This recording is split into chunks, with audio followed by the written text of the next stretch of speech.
certainement ce week-end un ex-employé d'une banque congolaise qui dénonce la corruption au Congo, le siphonnage des caisses électorales. Ce que je voyais filer, dit-il, c'est l'argent du peuple. Alors Kabila, il est là, il reste au pouvoir.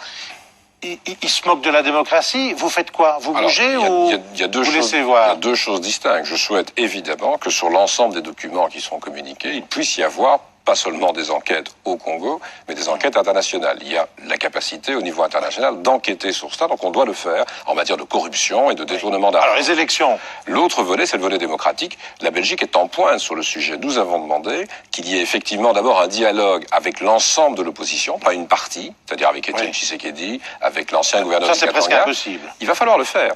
Il va falloir le faire parce que c'est la seule façon de stabiliser les choses et d'avoir des élections l'année prochaine. Pas dans 2 ans ou dans 3 ans, comme je l'entends parfois.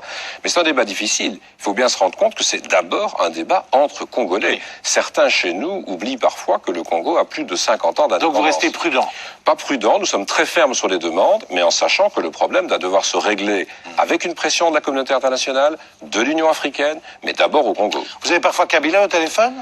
Au téléphone, ça a été assez rare. Je l'ai rencontré assez souvent, parfois très longuement, tête à tête. Et ce débat, à chaque fois, était sur la table. Je souhaite vraiment que l'on respecte la constitution congolaise. Et vous voyez quoi? Une sorte de transition pour préparer l'élection? Il devrait se retirer? Par exemple, je sais pas moi, Tshisekedi devrait assurer la présidence pendant Si la transition est courte, je pense que même aucun opposant n'est contre l'idée qu'il puisse l'assumer. Si c'est par contre le faire pendant plusieurs années, c'est plus une transition, c'est un nouveau mandat. L'essentiel est d'aller vers de nouvelles élections et d'avoir pour la première fois une vraie transition démocratique à travers les élections. Et ce n'est pas nécessairement avoir quelqu'un de l'opposition. Ça peut être un nouveau président de la majorité. Regardez aux États-Unis, Hillary Clinton souhaite succéder à Barack Obama. C'est dans le même parti.